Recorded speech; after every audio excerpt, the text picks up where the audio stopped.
Hello everybody. Welcome back, or welcome if you are new. Come spend a few days with me in the kitchen. I have got a couple meals to share with you guys, a little bit of restock. We're going to do some baking. Let's go ahead and jump right on in.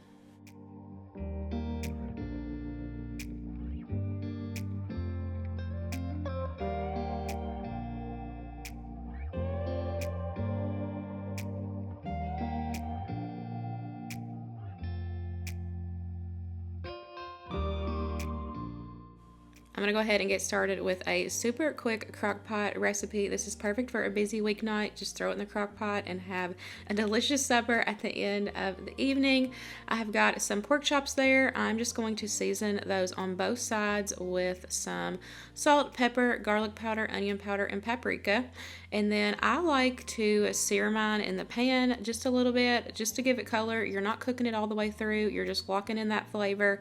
And I feel like doing this for this style recipe, it helps keep the pork chops together as whole. Now, if you don't care if they like fall apart, then you could definitely skip this step. But if you want to serve like whole pieces of a pork chop, I would definitely recommend searing them first. I feel like they just hold up so much better.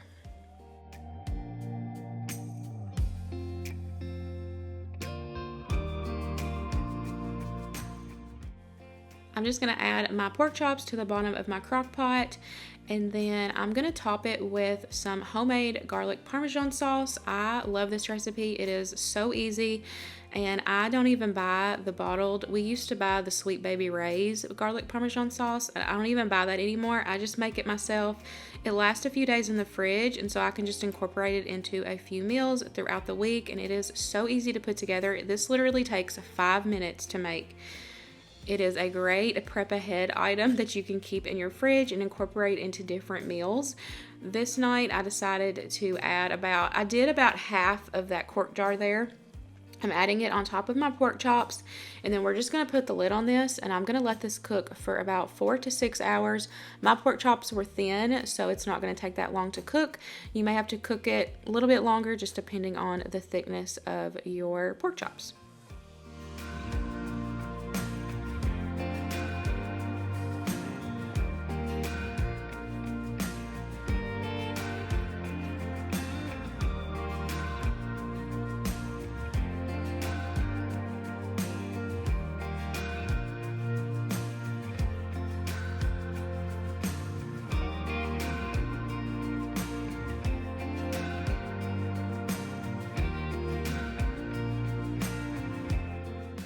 Luke asked for some more chocolate pudding to send with him this past week in the semi, so I whipped up another batch. This is my favorite chocolate pudding recipe, you guys. It is so good, and you will never want to buy the pudding cups again after you make this because it is so easy. The recipe that I've been using, I will have linked in the description box for you guys, but it is just sugar, milk, salt, cocoa, cornstarch, and then you'll just heat that up and let that all come together and let it start thickening up. When it coats the back of your spoon, then you know that it is done, and you'll take it off the heat and you'll add in your vanilla and your butter, and then you just store it in whatever jars or container that you want to store it in, and it lasts a few days in the fridge, if it lasts that long, because these normally only last like 2 or 3 days. But this is such a good recipe. I highly recommend giving it a try. It is so easy, and this is always a go-to for us.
Don't forget, whenever you're making a homemade pudding, to put something directly on the pudding itself. That way it helps not create that little film that normally, happens over top of homemade puddings. I have done this the past couple times and it has really worked well. I did have a couple people comment and say that the film on the top of homemade puddings was their favorite part.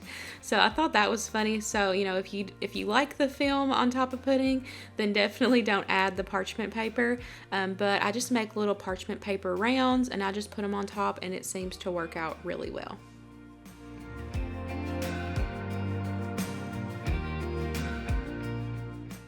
It's time to finish up supper. I'm going to go ahead and chop up these potatoes.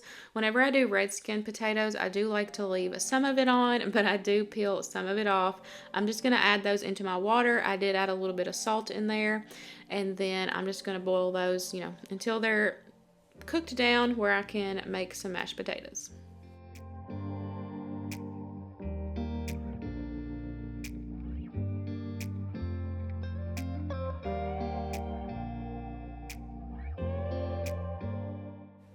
I was completely out of my home canned green beans, and y'all, I'm so sad, but that is one thing that I'm for sure prioritizing for this garden season, is trying to get more, the stuff that we use the most of. I'm, working through going through inventory and making sure that I prioritize the foods that we for sure eat a ton of, and I want to make sure to home can as much as I can, or as much as I have room for. But I just opened up a can of green beans from the pantry, added in some bacon grease. I just seasoned with my heart, salt, pepper, onion powder, garlic powder, paprika. I added a little bit of W sauce, and then I'm just gonna heat those up until they are cooked to our liking.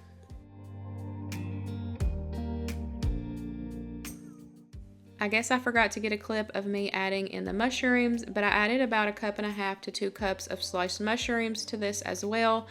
And I added that about an hour until we were going to eat. And then here it's about 30 minutes until we're going to eat now. And so I went ahead and did a little cornstarch slurry just to thicken up that sauce. And it was perfect. So good. These pork chops were delicious. I'm just going to finish up the potatoes. I have just got them drained there. I'm going to add in a little bit of cream.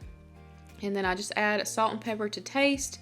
And I'm just going to mash them up. And that is it. Mashed potatoes are so simple, and this was the perfect comfort meal. This was delicious.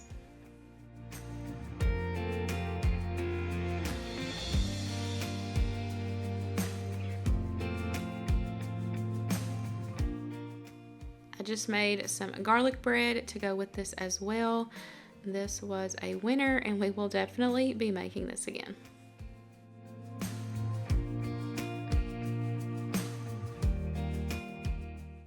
We are on our hard-boiled egg kick again, so I went ahead and got some started. I have finally found what works best for me when it comes to boiling farm fresh eggs. It was always a struggle, and I finally figured out. So I like to let mine sit on the counter for at least a week and a half, 2 weeks at the most. And I will, of course, wash them, and then I will boil them. Once they come to a rolling boil, I will set my timer for 8 minutes. After that 8 minutes is up, I will put it in an ice bath and then let them completely cool, and then the peelings just fall right off. So I've been having such success with doing them this way, and so I will keep on keeping on. Now I'm going to work on the baked beans. Now these are for Sunday's dinner. We're doing burgers and hot dogs and macaroni and baked beans. So I'm just rendering down about 1/2 pack of bacon. I've just kind of chopped it up. And then I'm going to add in the onion, cook that down. Now I don't follow a recipe. I just, cook with my heart. I'll try to find something similar and have it linked down below in case you need a recipe. But yeah, I'm just cooking with my heart over here on these baked beans. While this is going, I am rinsing and draining. I went downstairs and got 2 cans of red beans and 2 cans of Great Northern beans. So I just opened them up and got those rinsing and draining in the sink. That's what I'm going to use. You can use whatever beans that you want. And then I'm not going to be cooking this completely because it's going to be for tomorrow. I'm just getting it going, and then I will put it in the crock pot in the morning and just let it finish cooking. You know, and that way it's all ready and warmed through for whenever we come back from church.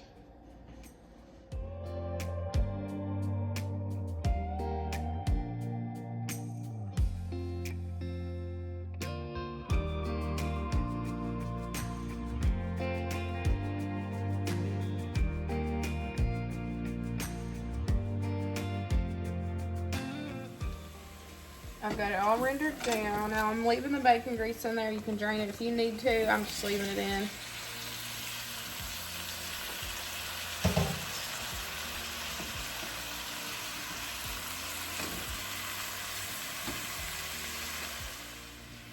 I'm gonna add in some garlic.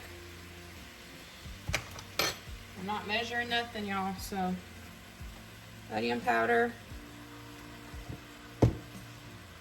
Extra garlic powder, paprika. I'm adding in some ground mustard,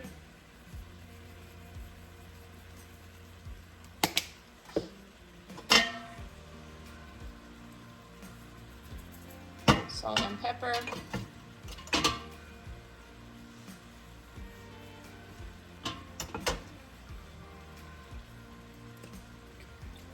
W sauce.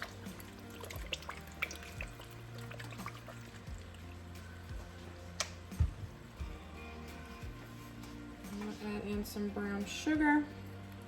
Now this is something that I, taste test, so I'll add a little bit, and if I need to add more, I can add more, just depending on, how sweet we like it. And then I'm adding in a couple tablespoons of mustard. Ketchup,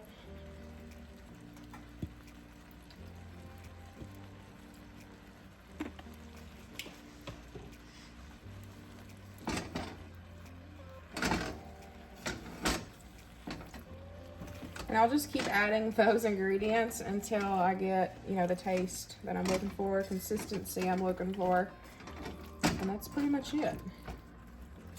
And so what I'll do is once I get it the way I want it, I will just let it simmer for maybe 10-15 minutes, and then I will let it completely cool, put it in the fridge overnight, and then in the morning I'll just pop it out and put it in the crock pot. And it will just, finish doing its thing all morning until lunch.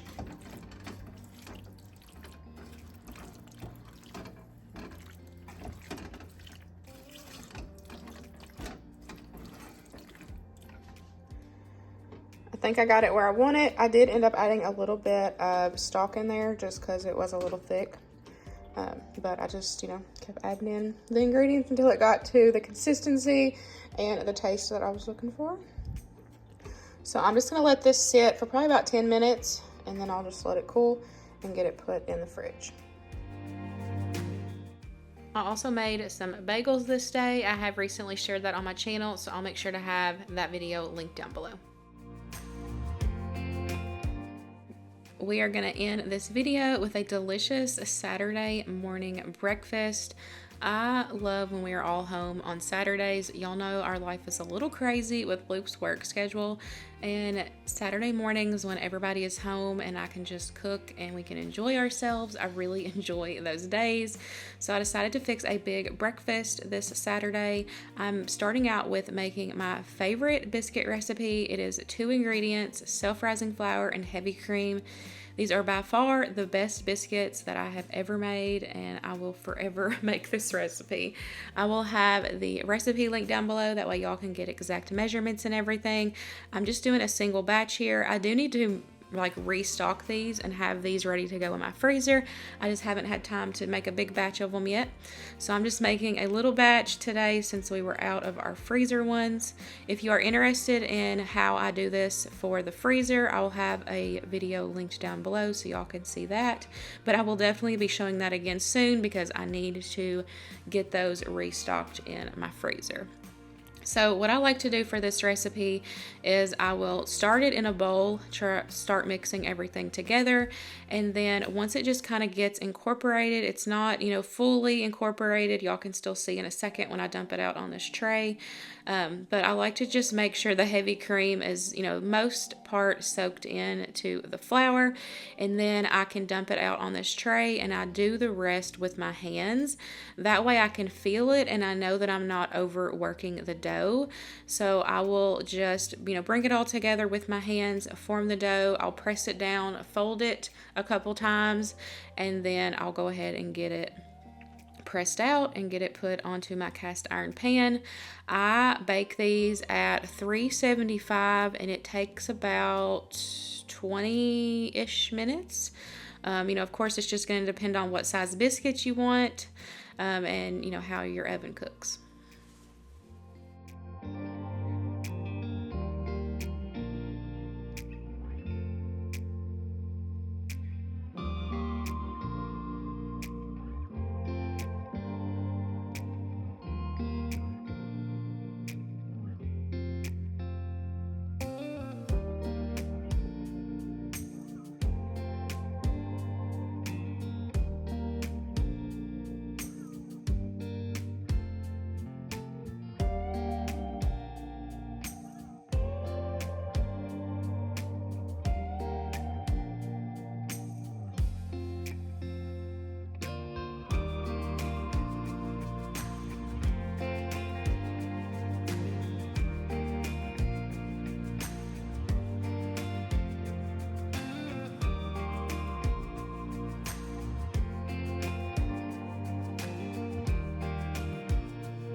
I'm going to make a quick sausage gravy to go with our biscuits. I'm just opening up a jar of my sausage there, and I'm just adding that in, and I'm just going to heat that through. Once it's heated through, I do like to drain it, and then I will add in a couple tablespoons of butter, and then we will add in our homemade pepper gravy mix. That's another go-to for me. I love having that on hand, and I have recently shared that, so I will make sure to have it linked down below and the recipe as well.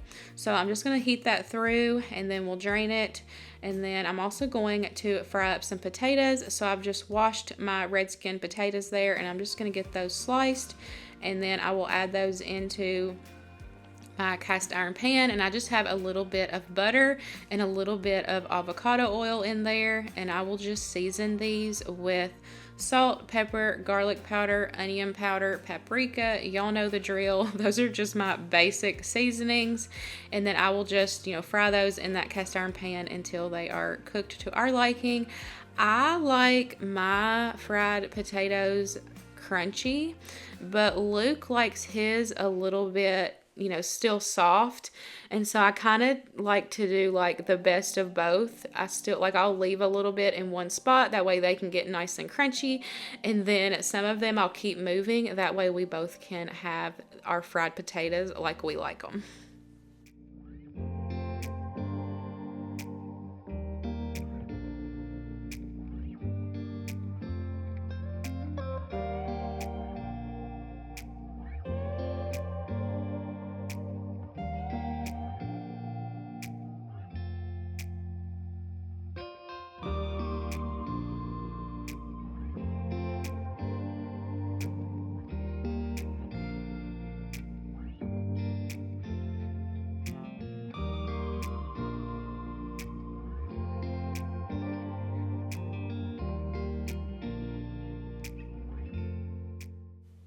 Now it's time to finish up our sausage gravy. I have just heated the sausage through. I've drained that liquid off. I'm adding a couple tablespoons of butter in there. I'm going to let that melt. And then I'm going to add in my pepper gravy mix. And then I like to cook that for a couple minutes just to help cook that flour taste out. And then I add in my milk, whisk it together. I do stir it occasionally just to make sure that there's no clumps or it's not sticking to the bottom. And it only takes a few minutes to thicken up. And this is always the best sausage gravy.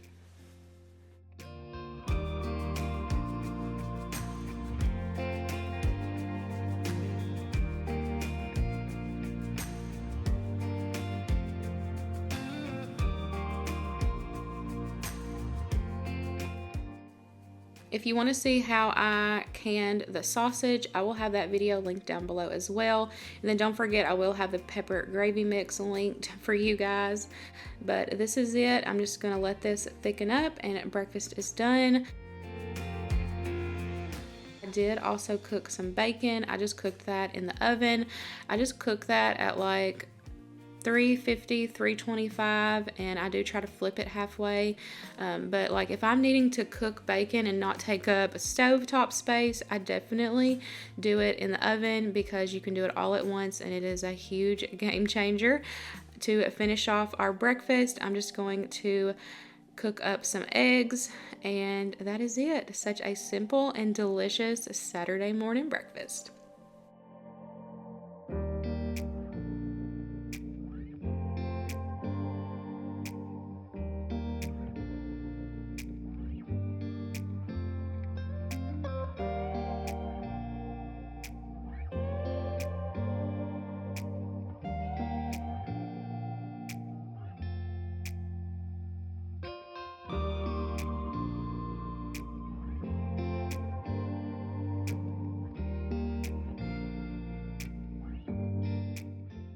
Here is our delicious Saturday morning spread. We've got our eggs, sausage gravy, fried potatoes, and look at those biscuits, y'all. Those were so good. I really hope y'all enjoyed today's video. I hope it gave you some new meal ideas, some quick and easy recipes that you can make at home. I even shared some of our favorite homemade swaps with you guys that are a must-have in my kitchen. I really hope y'all enjoyed it, and I will see y'all in the next one. Thanks so much for spending some time with me in the kitchen today.